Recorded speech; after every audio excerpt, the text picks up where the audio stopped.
নমস্কার।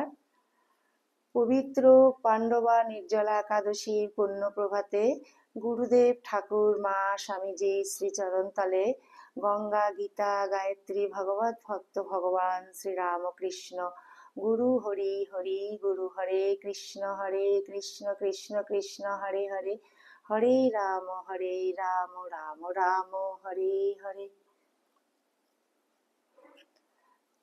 মায়ের গৃহমন্দিরে তার সকল সন্তানদের স্বাগত জানাই।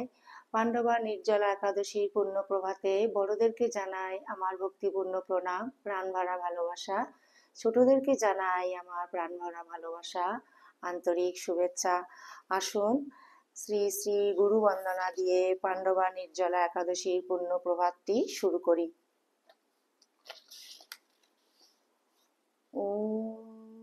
শ্রী গুরুভ্যো নমঃ। হরিঃ ওম। নারায়ণ সুক্তম। ওম সহনা ভবতু সহনৌ ভুনাক্তু সহ বীর্যং কর্বাবহৈ তেজস্বিনাবধীতমস্তু মা বিদ্বিষাবহৈ। ওম শান্তি শান্তি শান্তি।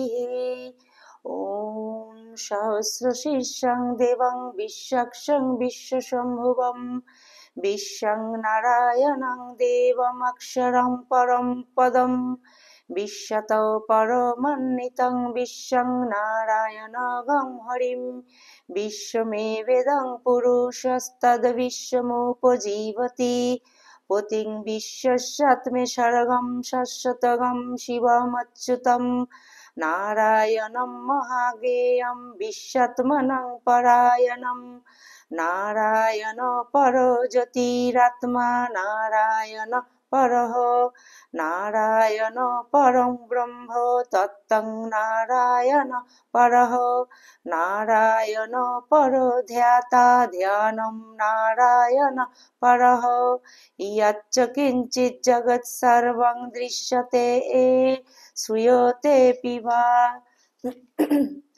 অন্তর্বহিশ্চ তৎসর্বং ব্যাপ্তো নারায়ণস্থিতঃ অনন্তম অব্যয়ং কবিগম সমুদ্রান্তং বিশ্বশম্ভুবং পদ্মকোশপতিকাশগম হৃদয়ং চাপ্পধোমুখম অধোনিষ্ঠাবিত্তস্যান্তে নাভ্যমুপরি তিষ্ঠতি জ্বালামালাকুलं ভাতি বিশ্বসায়তনং মহৎ সন্ততগম শিলাভিস্থূলং বাত্যকোশসন্নিভম তস্যান্তে সুশিরগম সূক্ষ্মং তস্মিन् সর্বং প্রতিষ্ঠিতম তস্য মধ্যে মহান অগ্নির্বিসর্জির্বিশ্বতো মুখঃ সহগ্র ভুগ্বিভজন্তিষ্ঠন্নহারমজরা কবিঃ তির্যগূর্ধ্বম অধঃসায়ীরশ্মস্তস্য সন্ততা সন্তাপয়তি স্বং দেহমাপাদতলমস্তকঃ তস্য মধ্যে বহ্নিশিখা অনিয়োর্ধ্বা ব্যবস্থিতः নীলতো ইয়াদং মধ্যস্তদ্বিদুল্লেখে বা ভাস্বরা নিবার শুকবর্তনী পীতাভা সত্য অনুপমা তস্যা শিখায়া মধ্যে পরমা আত্মা ব্যবস্থিতঃ স ব্রহ্ম স শিব স হরি সেন্দ্র সহস্র পরম স্বরাট ঋতগম সত্যং পরম ব্রহ্ম পুরুষম কৃষ্ণ পিঙ্গলম ঊর্ধ্বরেতং বিরূপাক্ষং বিশ্বরূপায় বৈ নমো নমঃ। ওম নারায়ণায় বিদ্মহে বাসুদেবায় ধীমহি তন্নো বিষ্ণু প্রচোদয়াৎ। ওম সহনা ভবতু সহনৌ ভুনাক্তু সহ বীর্যং কর্বাবহৈ তেজস্বিনাবধীতমস্তু মা বিদ্বিষাবহৈ। ওম শান্তি শান্তি শান্তি। হরিঃ ওম।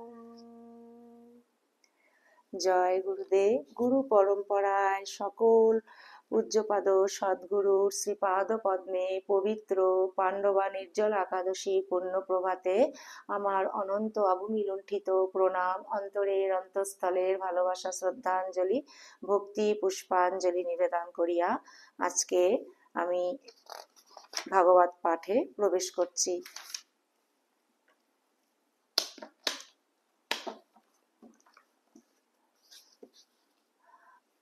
আজকে পাণ্ডবা নির্জলা একাদশীর পুণ্য প্রভাতে আমি চতুর্থ অধ্যায় থেকে মহর্ষি ব্যাসের অপ্রসন্নতা অর্থাৎ প্রথম স্কন্ধ চতুর্থ অধ্যায় থেকে আমি পাঠ শুরু করব। আরেকবার বলছি, আজকে পাণ্ডবা নির্জলা একাদশীর পুণ্য প্রভাতে শ্রীমদ্ ভগবত মহাপুরাণ এই মহাপবিত্র গ্রন্থখানি থেকে আমি প্রথম স্কন্ধে চতুর্থ অধ্যায় থেকে আমি পাঠ শুরু করব। মহর্ষি ব্যাসের অপ্রসন্নতা। মায়ের সকল ভক্ত সন্তানের কাছে করজোড়ে অনুরোধ করছি, আপনারা প্লিজ শেষ পর্যন্ত মায়ের গৃহ মন্দিরের সঙ্গে থাকবেন।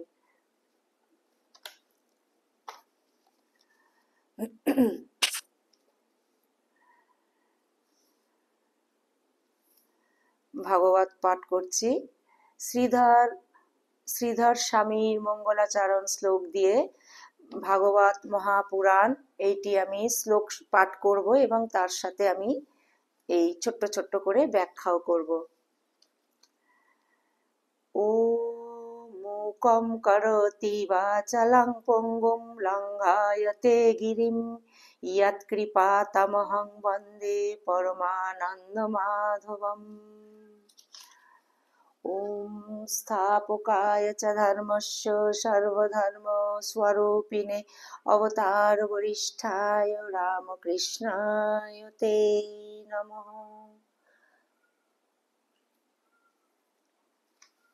শ্রীমদ্ ভাগবত মহাপুরাণ মহাপবিত্র গ্রন্থখানি থেকে আজকে আমি প্রথম স্কন্ধ চতুর্থ অধ্যায় থেকে আমি পাঠ শুরু করছি।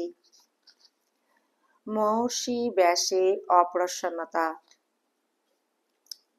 ব্যাস উবাচ ইতি ব্রুবণং সংস্তুয় মুনিনাং দীর্ঘসত্রিণং বৃদ্ধ কুলপতি সুতং বহব্রীচঃ শৌনকো ব্রবীত। ব্যাসদেব বললেন, সেই দীর্ঘকালব্যাপী যজ্ঞে সম্মিলিত মুনিদের মধ্যে বিদ্যা বয়োবৃদ্ধ ঋষি কুলশ্রেষ্ঠ ঋগ্বেদ বেত্যা শৌনক ঋষি সুত মহাশয়ের পূর্বোক্ত বক্তব্য শুনে তাঁর প্রশংসা করে বললেন। শৌনক উবাচ সুত সুত মহাভাগো বদনো বদতাং বর।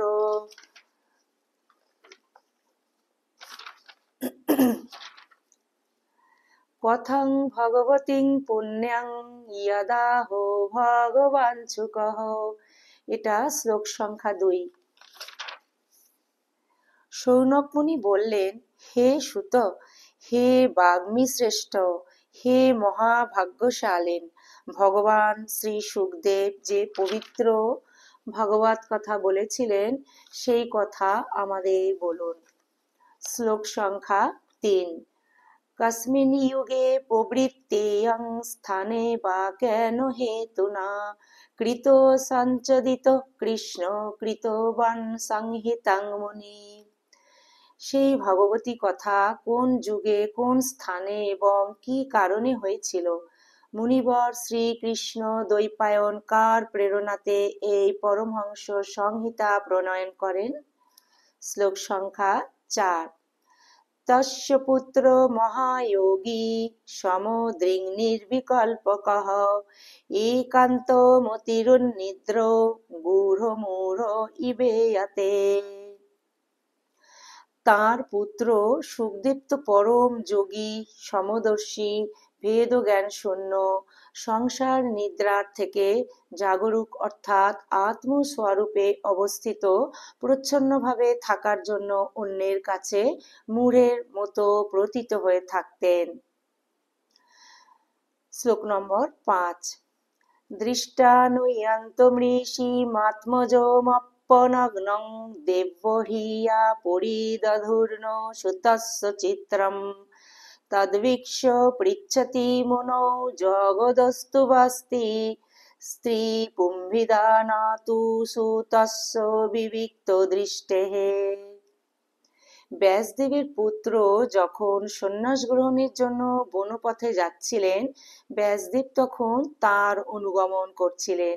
সেই সময় জল ক্রীড়ারত নারীগণ নগ্ন সুখদেবকে দেখে তো বস্ত্র পরেনি, কিন্তু বস্ত্র পরিহিত ব্যাসদেবকে দেখে লজ্জায় কাপড় পরে নিয়েছিল। এই আশ্চর্য ব্যাপার দেখে ব্যাসদেব যখন সেই অপ্সরাদের এর কারণ জিজ্ঞাসা করলেন, তখন তারা উত্তর দিয়েছিল যে, আপনার দৃষ্টিতে তো এখনো স্ত্রী পুরুষে ভেদজ্ঞান রয়েছে, কিন্তু আপনার পুত্রের শুদ্ধ দৃষ্টিতে এই ভেদজ্ঞান নেই। শ্লোক নম্বর 6। কথমালক্ষিত পৌরে সম্প্রাপ্ত কুরু জঙ্গলান উন্মত্ত মুকজরবৎ বিচরণ গজসায়য়ে। কুরু জঙ্গল দেশে পৌঁছে হস্তিনাপুরে তিনি যখন উন্মাদ মুক ও জ্বরের মতন বিচরণ করছিলেন, পুরবাসীগণ তাঁকে কিরূপে চিনতে পেরেছিল?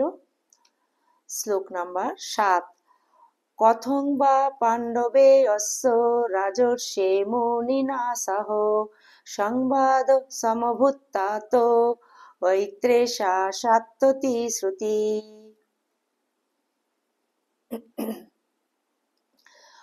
পাণ্ডব নন্দন রাজর্ষি পরীক্ষিতের সাথে এই মৌনী সুখদেবের আলাপ কিভাবে হয়েছিল, যার ফলে ভাগবত সংহিতার প্রবচন হয়েছিল?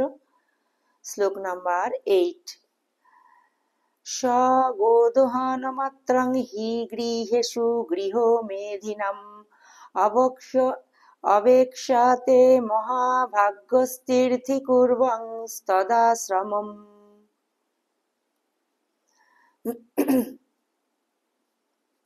মহাভাগ সুখদেব তো গৃহস্থের বাড়ি, আরেকবার পড়ছি 8 নম্বর শ্লোকটি। স্বগোদহনমাত্রং হি গৃহেষু গৃহমেধিনাম অবেক্ষাতে মহাভাগ্যস্তীর্থিকুর্বং তদাশ্রমম। মহাভাগ সুখদেব তো গৃহস্থের বাড়ি তীর্থস্বরূপ করার জন্য গোদহনকালে সময় মাত্র সেখানে দাঁড়াতেন। 9 নম্বর শ্লোক।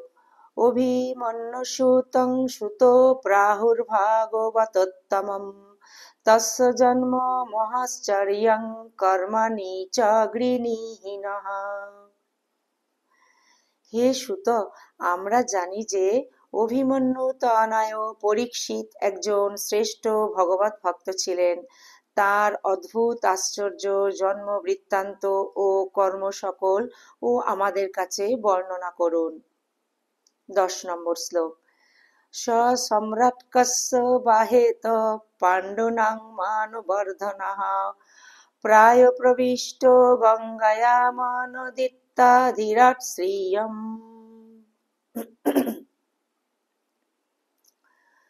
তিনি তো পাণ্ডু বংশের কীর্তিবর্ধক সম্রাট ছিলেন। তিনি কি কারণে সাম্রাজ্য লক্ষ্মীকে পরিত্যাগ করে গঙ্গা তটে আমৃত্যু অনশনব্রত ধারণ করেছিলেন? 11 নম্বর। নমন্তি যৎপাদনিকেতমাত্মনঃ শিবায় হানিয় ধনানি শত্রবঃ কথং স বীর শ্রিয়মঙ্গ দুস্তজ্জং ইউবৈ সতৎস্রষ্টুমঃ সহাশুভিঃ। শত্রু নৃপতিবর্গ কৃপা ভিক্ষার জন্য বহুবিধ ধনরত্ন নিয়ে তার চরণে উপঢৌকন দিতেন। তিনি নিজে একজন বীর যুবক। সেই দুস্তাজ্য রাজ্য লক্ষ্মী সহ নিজের প্রাণ ত্যাগ করার সংকল্প তিনি কেন করেছিলেন? 12 নম্বর শ্লোক। শিবায় লোকস্য ভবায় ভূতায় ইয়ুত্তম শ্লোকপরায়ণা জনাঃ জীবন্তি না তৎ জীবন্তি নাত্মার্থমসৌ পরাশ্রয়ং মুমোচো নির্বিদ্য কুতো কলেবরম।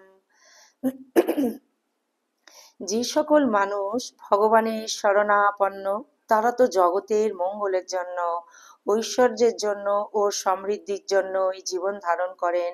এতে তাদের কোনো স্বার্থ থাকে না। তার দেহ ধারণ তো জনহিতের জন্য। সেই জীবনে বিরাগী হয়ে কি কারণে তিনি শরীর ত্যাগ করেছিলেন? 13 নম্বর।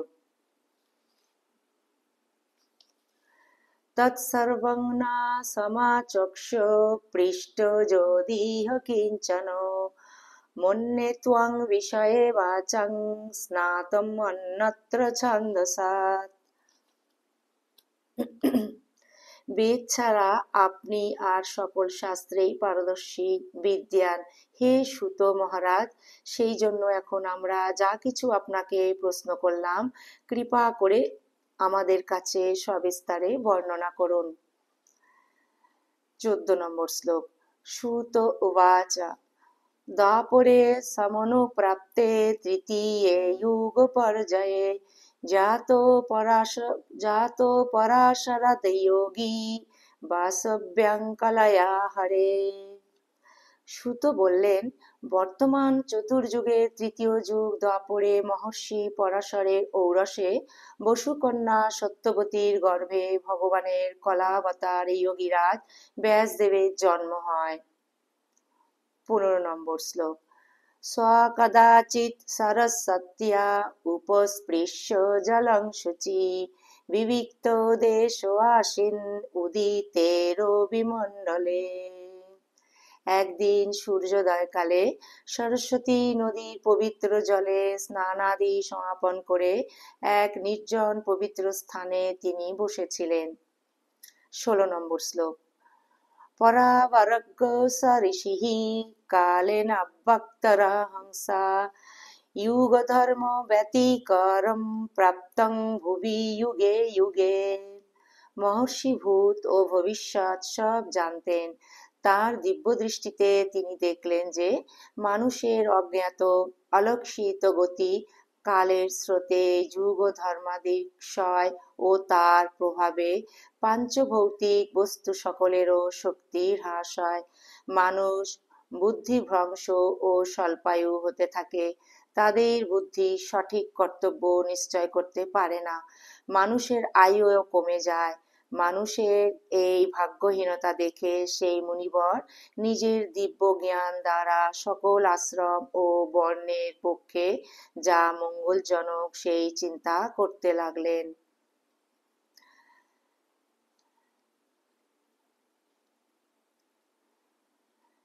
18 নম্বর। দুর্ভাগ্যাংশ্চ জনান ভিক্ষো মুনির্দিব্যেন চক্ষুষা সর্ববর্ণাশ্রবাণাং যদ্দধৌ হিতমোমোহদ্রিক। অর্থাৎ এইটি 16 থেকে 18 নম্বর। 17 নম্বর শ্লোকটিও এর মধ্যেই রয়েছে।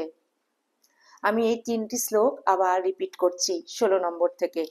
পরাবরগ্য 3টি শ্লোক একসাথে পড়ছি, কারণ এই 16, 17, 18 নম্বরে 3টি শ্লোকের যে ব্যাখ্যা একসাথে দেওয়া রয়েছে, সেই জন্য আমি আবার এই 3টে শ্লোক একসাথে আবার রিপিট করছি। 16 নম্বর। পরাবরগ্য স ঋষি কালেন অব্যক্তরা হংসা যুগ ধর্ম ব্যতিকরম প্রাপ্তং ভুবি যুগে যুগে ভৌতিকানাং চ ভাবানাং শক্তিহ্রাসং চ তৎকৃতম অশ্রদ্ধো ধ্যানান্নি সত্যান দুর্মেধ্যান হৃষিতায়ুষঃ দুর্ভোগাংশ্চ জনান ভিক্ষো মুনির্দিব্যেন চক্ষুষা সর্ববর্ণাশ্রমাণাং যদ্দধৌ হিতমোমোহদ্রিক। এই 3টে শ্লোকের ব্যাখ্যা একসাথে দেয়া রয়েছে। আমি এবারে এটি পাঠ করছি। মহর্ষি ভূত ও ভবিষ্যৎ সব জানতেন। তার দিব্য দৃষ্টিতে তিনি দেখলেন যে মানুষের অজ্ঞাত অলক্ষিত গতি, কালের স্রোতে যুগ ধর্মাদির ক্ষয় ও তার প্রভাবে পাঞ্চভৌতিক বস্তু সকলেরও শক্তির হ্রাস হয়। মানুষ বুদ্ধিভ্রংশ ও স্বল্পায়ু হতে থাকে, তাদের বুদ্ধির সঠিক কর্তব্য নিশ্চয় করতে পারে না। মানুষের আয়ু কমে যায়। মানুষের এই ভাগ্যহীনতা দেখে সেই মুনিবর নিজের দিব্য জ্ঞান দ্বারা সকল আশ্রম ও বর্ণের পক্ষে যা মঙ্গলজনক সেই চিন্তা করতে লাগলেন। শ্লোক নাম্বার 19। চাতুর্হত্রং কর্মশুদ্ধং প্রজানাং ভিক্ষ বৈদিকম ব্যাদধ্যাৎ যজ্ঞ শান্তোত্তৈ বেদমেকং চতুর্বিধম। তিনি ভাবলেন যে বেদের চাতুর্হত্র কর্ম মানুষের চিত্ত শুদ্ধিকর। এই চিন্তা থেকে তিনি যজ্ঞের অনুষ্ঠান বৃদ্ধির উদ্দেশ্যে বেদকে 4 ভাগে বিভক্ত করলেন। শ্লোক নাম্বার 20। ঋগ যজু সামর্থ্য ব্যাখ্যা বেদাশ্চাত্তারো উদ্ভিদাঃ। আবার পড়ছি 20 নম্বর শ্লোক। ঋগ যজু সামর্থ্য ব্যাখ্যা বেদাশ্চাত্তারো উদ্ভিদাঃ ইতিহাস পুরাণং চ পঞ্চম বেদ উচ্যতে। ব্যাসদেবের দ্বারা ঋগ যজু সাম ও অথর্ব এই 4টি বেদের উদ্ধার অর্থাৎ পৃথকীকরণ হলো। ইতিহাস এবং পুরাণকে পঞ্চম বেদ বলা হয়। 21 নম্বর শ্লোক। তত্রজ্ঞে বদোধর পৈল সামগ জৈমিনিঃ কবিঃ। আবার পড়ছি। তত্রজ্ঞে ধর পৈল সামগ জৈমিনি কবিঃ বৈশম্পায়ন এবৈকো নিষ্ণাত যজুষামুতঃ। তার মধ্যে ঋগ্বেদের পৈল সামগানের বিদ্বান জৈমিনী এবং যজুর্বেদের একমাত্র স্নাতক ছিলেন বৈশম্পায়ন। 22 নম্বর শ্লোক। অর্থর্বাঙ্গীরসামাসিত সমন্তর্দারুণ মুনিঃ ইতিহাস পুরাণানাং পিতামেরো মহর্ষণঃ। অথর্বেদের প্রবীণ হলেন দারুণ নন্দন সুমন্ত মুনি। ইতিহাস ও পুরাণে পারদর্শী ছিলেন আমার পিতা রোমহর্ষণ। 23 নম্বর শ্লোক। তয়েত ঋষয় বেদং স্বং স্বং ব্যাসন্ন নে কথা। আবার পড়ছি 23 নম্বর শ্লোকটা আবার রিপিট করছি। তয়েত ঋষয় বেদং স্বং স্বং ব্যাসন্ন নে কথা শিষ্যৈ প্রশিষ্যন্তোচ্ছি সেই বেদান্তে শাখিনো ভবন। আবার রিপিট করছি। তয়েত ঋষয় বেদং স্বং স্বং ব্যাসন্ন নে কথা শিষ্যৈ প্রশস্যন্তোচ্ছি সেই বেদান্তে শাখিনো ভবন। তয়েত ঋষয় বেদং স্বং স্বং ব্যাসন্ন নে কথা শিষ্যৈ প্রশিষ্যন্তোচ্ছি সেই বেদান্তে শাখিনো ভবন। পূর্বোক্ত এই ঋষিগণ নিজ নিজ শাখাকে আরো অনেক ভাগে বিভক্ত করেছিলেন। এইভাবে শিষ্য প্রশিষ্য এবং তাদের শিষ্যদের দ্বারা ক্রমে ক্রমে বেদের অনেক শাখা প্রশাখা হয়ে গেল। 24 নম্বর। তয়ৈব বেদা দুর্মৈর্ধোর্ধাযন্তে পুরুষারি যথা এবং চকার ভগবান ব্যাস কৃপণ বৎসলঃ। অল্প বুদ্ধি ব্যক্তিগণের প্রতি কৃপা করে ভগবান বেদব্যাস বেদের এই বিভাজন এই জন্য করেছিলেন যাতে যাদের স্মরণ শক্তি নেই বা কম আছে তারাও বেদের ধারণা করতে পারেন।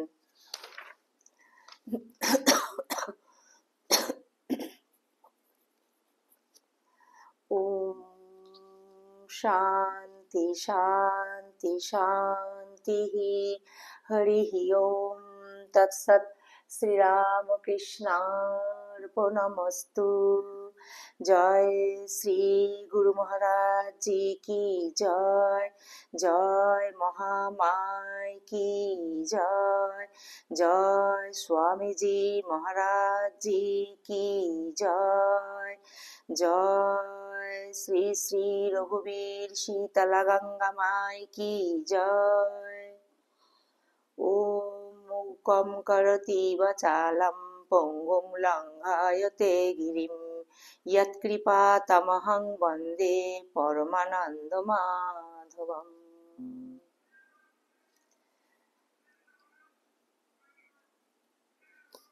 ओम स्थापकाय च धर्मस्य सर्वधर्मस्वरूपिणे अवतार वरिष्ठाय रामकृष्णाय ते नमः। जननीं शारदां देवीं रामकृष्णं जगद्गुरुं पादपद्मे तयो श्रित्वा प्रणमामि मुहुर्मुहुः। नमो श्री ज्योतिराजाय विवेकानन्दसूरये सच्चित्सुखस्वरूपाय स्वामिने तापहारिणे।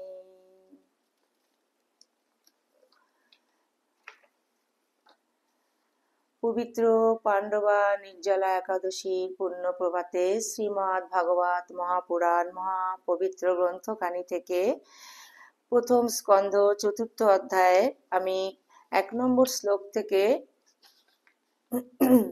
24 নম্বর শ্লোক আজ আমি এইখানে পরিসমাপ্তি করছি। ঠাকুরের শ্রীপাদ পদ্মে প্রার্থনা জানায় ঠাকুর যেন তার সকল সন্তানদের নিজ নিজ সাধন জীবন সদা সর্বদা রক্ষা করেন। আমরা যেন অন্তরের অন্তঃস্থল থেকে ঠাকুরকে প্রাণপণ ভালোবাসতে পারি। ঠাকুর তার সকল সন্তানদের কৃপা করুণা দয়া আশীর্বাদ প্রদান করুন।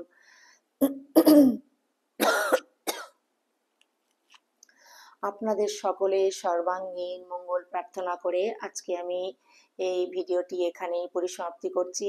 ঠাকুরের চরণে সমবেত প্রার্থনা নিবেদন করছি সবাই খুব ভালো থাকবেন, ঠাকুরের অসীম কৃপায় সুস্থ থাকবেন, আনন্দে থাকবেন এবং সদা সর্বদা আমরা যেন ঠাকুরের শ্রীপাদ পদ্মে মনটিকে ফেলে রাখতে পারি। আবার অন্য আরেকটি নতুন পর্বে নতুন একটি ভিডিও নিয়ে আপনাদের সামনে উপস্থিত হব। ততক্ষণ পর্যন্ত আমরা যেন ঠাকুরের শ্রীপাদ পদ্মেই মনটিকে ফেলে রাখতে পারি।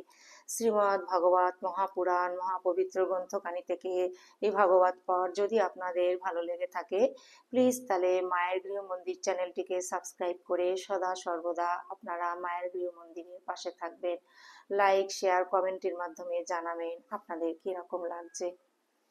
আজকে আমি এখান থেকে বিদায় নিচ্ছি, আবার খুব শিগগিরই আপনাদের সামনে হাজির হব।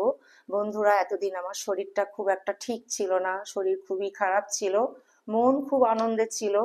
তো আমি আগের দুটি একাদশীতে আমি ভগবত পাঠ করেছিলাম, কিন্তু সেটি এডিট করে আর সেটা আপলোড করার আর শরীরের ক্ষমতায় কুলোয়নি।